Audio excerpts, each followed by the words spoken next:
近年福岡成為外國遊客嘅人氣旅遊熱點。日本人遊福岡唔少都會搭飛機或者新幹線先去博多，再去天神度購物，去到夜晚就返去中洲享受全國罕有嘅特色屋台美食。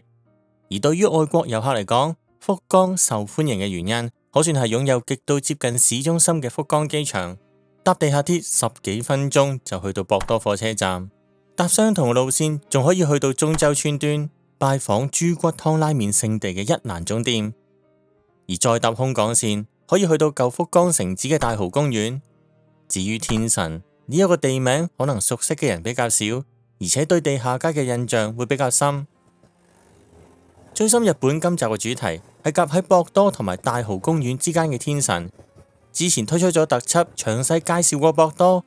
博多係自古以嚟嘅港口城市，而家因為極度接近福岡機場，所以建築物高度受到限制，未能夠充分發展成為商業城市，變成具機場同埋新幹線站嘅交通樞紐。而天神就發展成為商業城市，並且獲稱為九州第一嘅繁華街，係國內著名嘅購物中心之一。除咗地下街之外，仲有幾間百貨公司，亦都係年輕人聚集嘅潮流之地，有少少似東京嘅澀谷。天神呢個地名係嚟自著名嘅歷史人物，拜祭佢嘅神社遍布日本各地。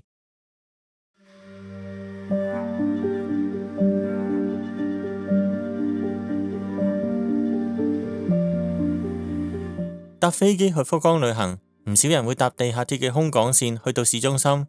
空港線經過博多站、中洲村端站、天神站等等主要地區，住喺附近嘅居民都會經常去呢3個地區，各有各特色。博多地鐵站連接住火車站，更加有山陽新幹線同埋九州新幹線通過，係一個對外嘅交通樞紐。呢度除咗火車站之外，仲有商業設施 Kitty 博多，裏邊有0101百貨公司，算得係一個小型嘅購物區。喺地下鐵中洲村端站落車，可以去到中洲地區，呢度比較容易揾到地道嘅風景。所謂中洲，即係分隔博多地區同埋天神地區，位於那柯村上面嘅一個小島。呢度有馳名嘅屋台，沿住那柯村排成一列，喺平日夜晚吸引唔少上班一族去呢度嘅居酒屋度飲酒。另外呢度嘅黃色事業發達，同屋企人旅行嗰陣時就唔好亂咁走入啲小街裏邊。喺那柯村旁邊仲可以揾到一蘭總本店，24小時營業，豬骨湯拉麵或者一蘭嘅粉絲就唔好錯過。由一蘭總本店向河邊行，左轉就係屋台區，而過咗那柯村就去到天神地區。以旅遊嚟講，中洲同埋天神地區就比較合適。中洲聚集咗地道嘅餐廳，而天神就係購物區。天神嘅中心地帶係西鐵福岡天神站一帶。由中洲行去嘅話，首先就向天神地鐵站行，然後就落去地下街，邊行邊向西鐵福岡天神站度行。西鐵火車站旁邊有渡邊通，兩邊起咗唔少商場同埋百貨公司，例如有大丸同埋松坂屋。呢度就有啲似大阪嘅月堂根。行到去火車站嘅另一邊，可以揾到岩田屋百貨公司。對出馬路有一個涉谷全方位斑馬線嘅小型版。作為天神地區嘅中心，除咗大型購物商場之外，亦都有唔少餐廳。對於第一次嚟福岡玩嘅人嚟講，天神就係唔錯嘅選擇。沿住地下鐵空港線過咗天神之後，可以揾到大蠔公園站。大蠔公園地區同頭先介紹過嘅3個地區，夾埋就係福岡市裏邊最主要嘅地區。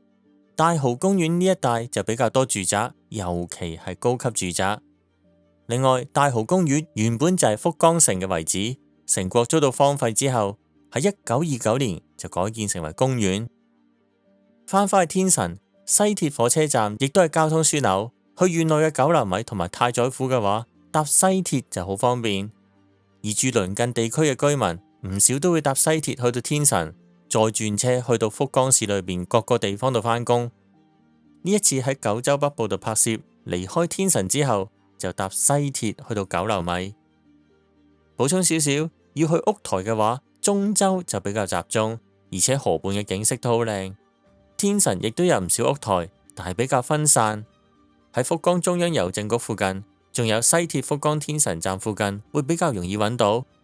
相比較有旅遊區氣氛嘅中州屋台，天神嘅屋台就比較地道。福岡市長高島忠一郎致力保存屋台文化，而家就成為日本國內獨一無二嘅觀光旅遊資源。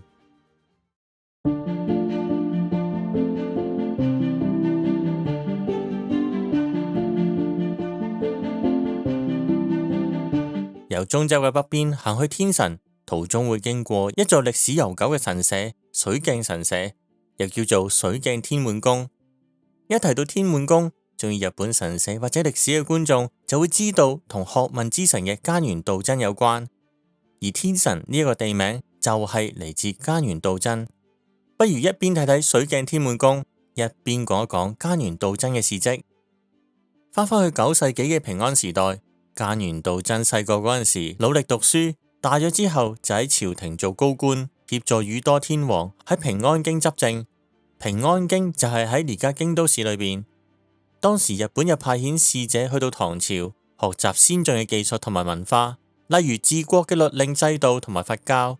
日本人喺學校裏邊都會學到有關遣唐使嘅歷史。到咗894年，已經有56年冇派遣使者去唐朝，朝廷就打算準備下一次嘅遣唐使，但遭到菅原道真反對。佢對唐朝有研究，有啲人就會叫佢做日本嘅孔子。佢認為唐朝已經開始衰退，而且內亂頻生，可以學習嘅地方唔多，而且航海非常之危險，建議取消遣唐使制度，並且得到接納。到咗901年，當時接任嘅醍醐天皇認為菅原道真原本身份唔高，唔識得自重，擁有太多權力，就將佢任命為大宰權帥，派到去遠離朝廷嘅太宰府，即係而家福岡嘅太宰府市。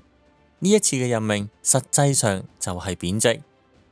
菅原道真上路途中，經過而家天神一帶，喺40村以河水照鏡，睇到自己憔悴個樣，之後就喺當地起咗一間神社，名為容見神社。40村即係而家流過天神一帶嘅小河。佢去到太宰府過咗2年左右，就鬱鬱而終。死咗之後，朝廷相繼發生喪事同埋意外，例如皇太子接連去世。喺930年發生清涼殿落雷事件，就係咁喺朝廷就掀起咗傳聞，認為過咗身嘅菅原道真因為不滿被貶，化身成為怨靈向朝廷報復。之後川常天皇得到神靈託夢，喺平安京嘅天門北野呢個地方興建咗北野神社嚟祭祀佢。北野神社即係而家嘅北野天滿宮。之後一條天皇仲將佢封為北野天滿大自在天神。菅原道真就係咁就一直被稱為天神。容見天神原本喺一較南嘅地方，去到江戶時代，福岡初代藩主黑田長政將容見神社搬到去福岡城嘅鬼門，即係而家水鏡天滿宮嘅位置。之後呢一帶就被稱為天神。有關福岡城同埋黑田長政，就請參考47都道府縣巡遊嘅福岡縣特輯。另外，太宰府天滿宮就係拜祭菅原道真嘅其中一個神社，同京都嘅北野天滿宮同樣都係全國大概12000座天滿宮嘅總本社。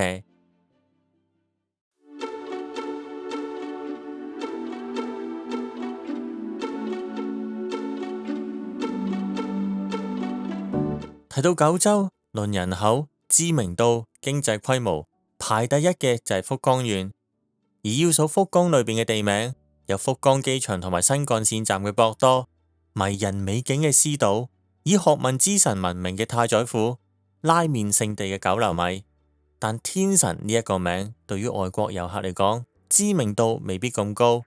不過天神先至係九州第一嘅繁華街，集商業大廈同埋購物中心於一身，亦都係通往九州其他城市嘅交通樞紐。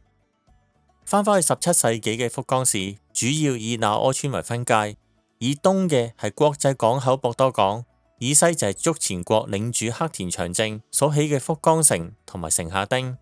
博多聚集咗商人，而福岡城旁邊就形成咗城下町，主要有武士居住。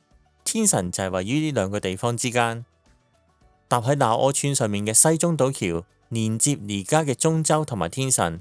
以前喺橋嘅西方設有大門，名為東取入口，通往福岡城有6條大路，全部都設有大門。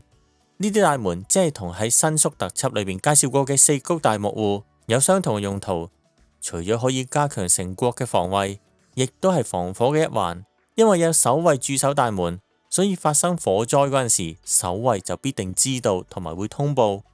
講返天神，東取入口起喺而家嘅昭和通上面，呢條通道貫通東西，離大門唔係好遠就可以揾到水鏡天滿宮。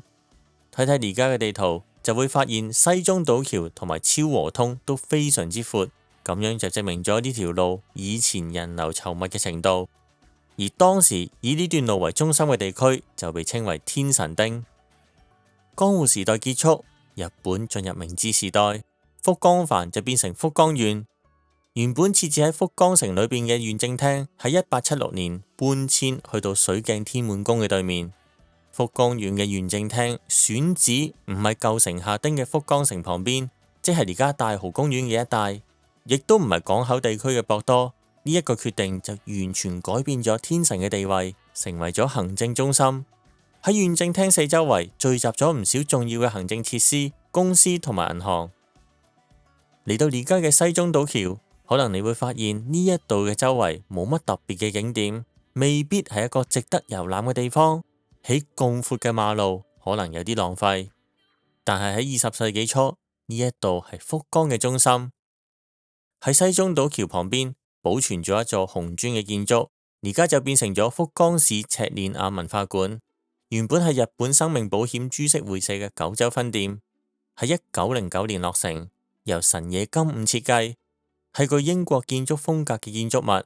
室內裝修採用咗花崗岩，可以入裏邊參觀，保存咗當時洋式風格嘅室內設計。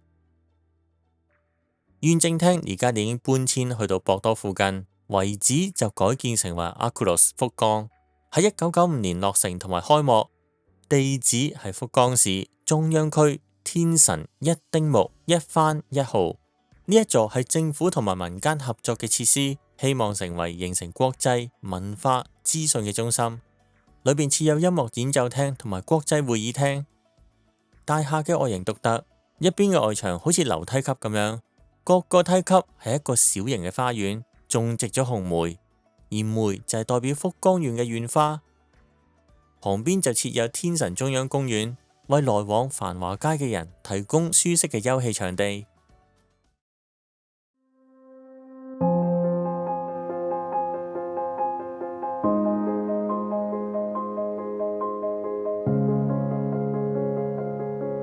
喺博多特輯都介紹過，因為福岡機場接近市中心，咁就令以博多為中心嘅長途交通更加方便，包括由福岡搭飛機去到外國，仲有相反由外國去到福岡。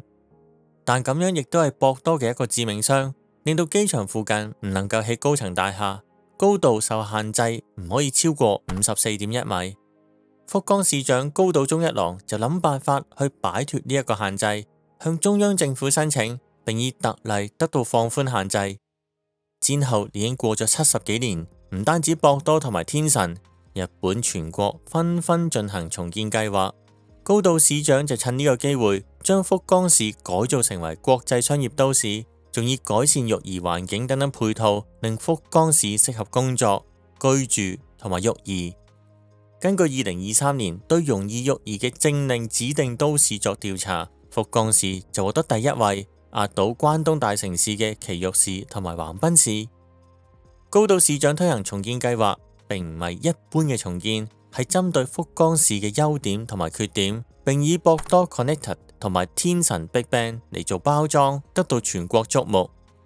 博多 Connected 特點係以博多火車站為中心，改善營商環境之外，仲作為交通樞紐，連接福岡同埋九州裏邊各大城市。另一方面，天神 Big Bang 發揮天神嘅地理優勢，因為比較遠離福岡機場，大概有4公里，建築物受高度限制就比較寬鬆。相比博多嘅54.1米，天神嘅係100米，按地區最高可以起到去115米。天神 Big Bang 以百貨公司 Paluco 旁邊嘅天神十字路口同埋天神地鐵站為中心，半徑500米範圍裏邊嘅地區展開重建計劃。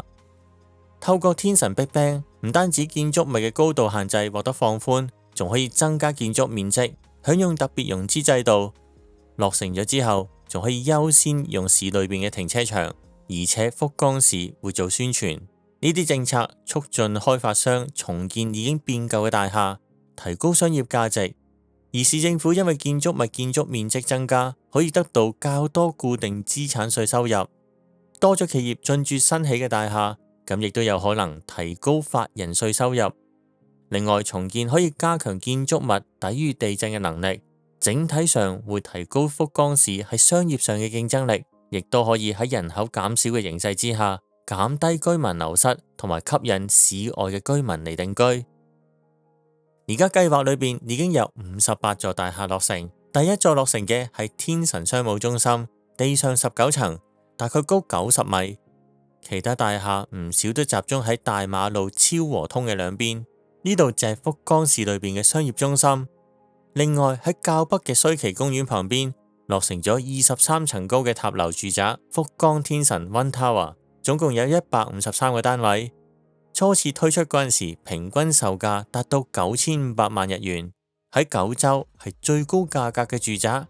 而賣出嘅單位裏邊，大概有一半係投資目的。交通樞紐嘅博多配合商業區嘅天神，共同提升福岡市嘅魅力。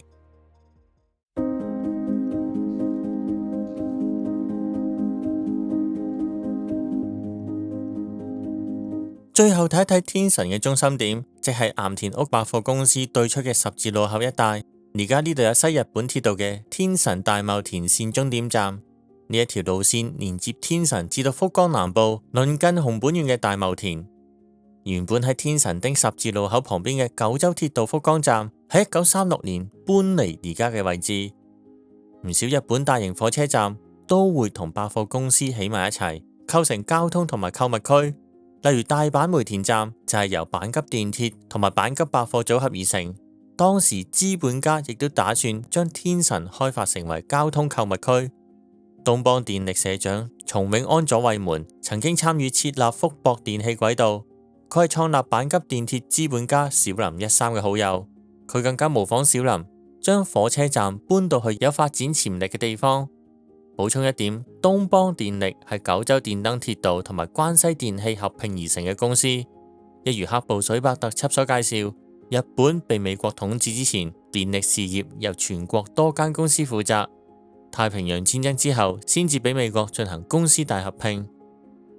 另一方面，岩田屋百貨公司係源自福岡城下町嘅岩田屋吳福店，吳福店即係和服店，主人嘅中牟田喜兵衛係九州電燈鐵道嘅大股東，佢打算將吳福店轉型為百貨店。中牟田同埋松永係朋友，松永就介紹咗小林一三俾中牟田認識，中牟田仲接受咗小林嘅支援，決定將百貨公司設立喺新興地區嘅天神，而唔係商業中心嘅博多。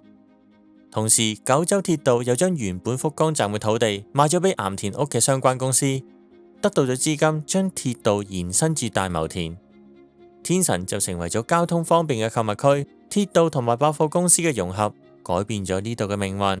加上福岡縣政廳都搬到嚟，令天神成為九州第一嘅繁華街。再補充一點，小林一三唔單止係阪急電鐵嘅創辦人，仲組成咗阪急東寶集團，發展娛樂事業，例如有以兵庫縣寶塚為根據地嘅寶塚歌劇團。如果寶塚歌劇團事業取得成功，咁就會促進相關鐵道事業發展。呢一個就同西武鐵道喺郊區設立球場同埋遊樂場係有相同嘅市場策略。太平洋戰爭爆發，到咗1942年，日本政府統制重要產業，當中包括鐵道運輸。九州裏邊嘅鐵道公司進行大合併，福岡嘅5間鐵道公司分別係九州電氣軌道、九州鐵道、博多灣鐵道汽船、福博電車、筑前參宮鐵道，合併成為西日本鐵道。